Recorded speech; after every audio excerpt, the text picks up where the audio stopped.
Live TV, सच सबसे आगे। दोस्तों, स्वागत है आपका द लाइव टीवी में। मैं अब्बास हफीज हूं। नेपाल और भारत की सीमा विवाद के मामले में अब एक नया मोड़ है।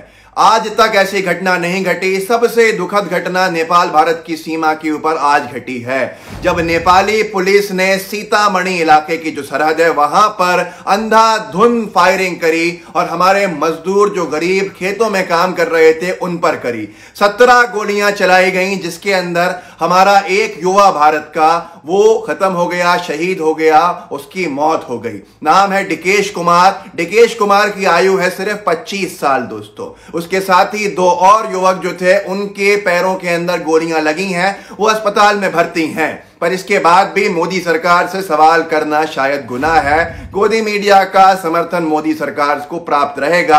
आखिर अभी कहीं ना कहीं से आ जाएगा कि इसके लिए भी शायद कांग्रेस जिम्मेदार है, इसके लिए भी भारत का मुसलमान जिम्मेदार है क्या? ये सारे सवालों के लिए हमें तैयार रहना चाहिए। सबसे बड़ी बात दोस्तों कि मोदी सरकार की फॉरेन पॉलिसी पूरी तरह से फेल हो चुकी है। उसके सीधे सीधे प्रमाण ये हैं। लेकिन आप सवाल नहीं पूछ सकते। सवाल पूछेंगे तो जेल में डाल दिए जाएंगे या एंटी नेशनल बता दिए जाएंगे, देशद्रोह का कानून लगा दिया जाएगा।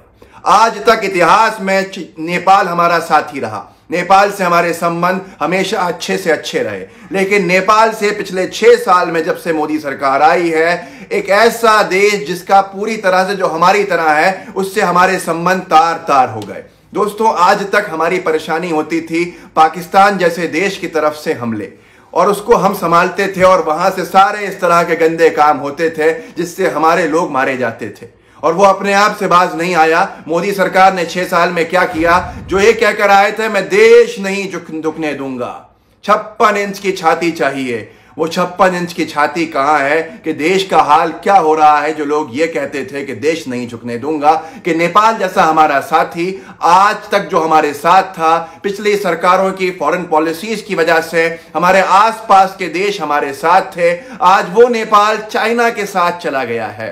आखिर किसने उसको मजबूर किया? ये सवाल 6 साल में गोदी मीडिया ने मोदी सरकार से नहीं पूछा। दोस्तों, आज हमारा एक युवक, भारतीय मूल का भारत का युवक जो भारत की जमीन के ऊपर था, उसकी मौत हो गई। नेपाली पुलिस ने गोलियां चलाई और उसके साथ साथ हमारे एक व्यक्ति को नेपाली पुलिस ने डिटेन कर लिया अपने पास। और ये मैं या कोई और नहीं कह रहा, बल्कि ANI को खुद DG ने कहा है, सीमा सुरक्षा बल के, कि हमारा एक व्यक्ति नेपाली साइड से गोलियां चलने की वजह से मारा गया, 2 जख्मी हुए और एक को डिटेन कर लिया गया। इसके बावजूद भी कोई हंगामा नहीं है, कोई गुस्सा नहीं है। अभी तक आपने ये खबर भी नहीं सुनी होगी। गोदी मीडिया से ये पूरी चर्चा गायब है। मुझे हैरत होती है कि इसके लिए जिम्मेदार कांग्रेस है क्या? इस घटना के लिए जिम्मेदार भारत का मुसलमान है क्या? अब भी मोदी सरकार से सवाल नहीं होगा कि हमारा पुराना साथी, हमारा हर दुख दर्द का साथी नेपाल, सुख दुख का साथी नेपाल, चीन के साथ जाके बैठा, उसके लिए कौन जिम्मेदार है? किसकी फॉरेन पॉलिसीज की नाकामी है? कब इस पे चर्चा होगी? ये कैसी मोदी सरकार की फॉरेन पॉलिसीज थी जिसने 56 इंच के सीने को 5.5 इंच का करके रख दिया? जो लोग ये कहकर आए थे देश नहीं झुकने दूंगा, तो आज देश का क्या हाल किया है उन्होंने, उनसे कोई सवाल नहीं कर रहा। आज आपको गुस्सा तब आता है जब गोदी मीडिया में आप कोई चीज देखते हो। गोदी मीडिया वो चीज दिखाता है जिससे मोदी सरकार को फायदा हो, ना कि नुकसान हो। चीन हमारा हमेशा का दुश्मन, पाकिस्तान हमारा हमेशा का दुश्मन, जग जाहिर है। नेपाल हमारा साथी था। चीन और पाकिस्तान एक साथ हैं, और अब नेपाल भी चीन के साथ है, जो पाकिस्तान के साथ पहले से है। बेल्ट एंड रोड इनिशिएटिव का हिस्सा है नेपाल, जिसके अंदर चीन के साथ पाकिस्तान पहले से है। पहले सिर्फ हमको सीमा विवाद देखने पड़ते थे पाकिस्तान की तरफ से, आज हमारी तरफ, हमारी सीमाओं के ऊपर 3 तरफ से हमले हैं। पाकिस्तान की तरफ से हमेशा की तरह हमला है, नेपाल की तरफ से आज आपने घटना सुन ली, 17 फायरिंग राउंड चलाए, 17 फायर राउंड चलाए और उसके अंदर जान चली गई। उसके साथ साथ आप खुद देख रहे हैं गलवान घाटी में क्या हो रहा है, लद्दाख में चीन की सरहद के ऊपर। एक वक्त जब भारत को सबसे बड़ा मजबूत देश बनाने का वादा किया गया था, जो पहले से मजबूत है, उस सरकार के कार्यकाल में भारत के तरफ के ऊपर 3 तरफ से हमले हो रहा है, चीन, नेपाल, पाकिस्तान। लेकिन गोदी मीडिया सवाल नहीं करेगा, सवाल पूछेगा विपक्ष के नेताओं से। ऐसा लगता है आज गोदी मीडिया की माने जैसे विपक्ष सरकार चलाता हो। आखिर कब गोदी मीडिया हिम्मत करेगी या हमारे अच्छे पत्रकार भी हिम्मत करेंगे सवाल करने का मोदी सरकार के विदेश मंत्री से, नेशनल सिक्योरिटी एडवाइजर से, प्रधानमंत्री की नाकामियों के ऊपर कब बोलना शुरू करेंगे? प्रधानमंत्री देश नहीं है, देश देश है, प्रधानमंत्री प्रधानमंत्री है, देश सब चीजों से ऊपर है। सरकार काम करने के लिए रखी जाती है, सरकार हमारी सेवा के लिए होती है, देश की सेवा के लिए होती है। लेकिन सवाल कब होंगे? तो दोस्तों, सबसे दुखद घटना इतिहास की कि नेपाल की पुलिस ने हमारे लोगों पे हमला बोला और अब तक मोदी सरकार खामोश है। वो नेपाल जो कई दिनों से अपना पॉलिटिकल मैप जारी करने की चर्चा कर रहा है, कल वो मोहर लगाने वाला है और पास करने वाला है फाइनली हमारी सीमाओं को बढ़ा हुआ बताकर, अपनी सीमाओं को बढ़ा हुआ बता के हमारे कई इलाकों को अपने नक्शे में शामिल करके कल नेपाल का पार्लियामेंट मोहर लगा देगा उस नक्शे के ऊपर। उनकी कहां गई फॉरेन पॉलिसी?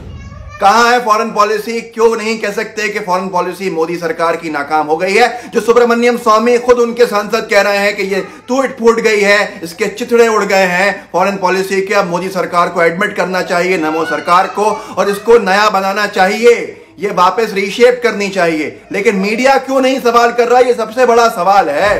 क्या आज किसी की हिम्मत नहीं है क्या आज किसी की हिम्मत नहीं है नरेंद्र मोदी जी से सवाल करने की? दोस्तों, हम कब जागेंगे? क्या आपको वाकई लगता है कि देश झुक नहीं रहा है? क्या आपको वाकई लगता है कि प्रधानमंत्री 56 इंच की छाती लिए हुए लाल आंखें दिखा रहे हैं? आज क्या हो गया है? नेपाल तक हम पे हमले कर रहा है, नेपाल तक हम पे हमले बोल रहा है। इतिहास में कभी हुआ था ऐसा? हम सशक्त थे हमेशा से, हम हमेशा से ऊंचे सर के लोग थे। आज क्या हो गया? लेकिन कोई मानने को तैयार नहीं है। नेपाल से चर्चा अभी तक क्यों नहीं की, जब नेपाल कई दिनों से कह रहा है कि सिक्योरिटी लेवल टॉक्स कीजिए? चीन से चर्चा करने को तैयार थे, नेपाल से नहीं कर रहे थे। अंजाम का जिम्मेदार कौन है? इस सब का जिम्मेदार कौन है? आपको समझ में खुद आना चाहिए। सिर्फ और सिर्फ ये नहीं है कि हमारा एक सीमा के मोर्चे के ऊपर फेलियर है, बल्कि फॉरेन पॉलिसी मोदी सरकार की वो है जो चीन का इंपोर्ट तक नहीं रोक पाई है। व्यापार के मामले के अंदर फेलियर है। नेपाल जो हमसे हर चीज खरीदता था वो अब चीन से खरीदता है। उसका पेट्रोलियम, उसकी गैस, सब कुछ चीन से खरीदती है। इतना बड़ा हमने हमारा कस्टमर भी खो दिया। चीन हमारे पूरे व्यापार ले गया।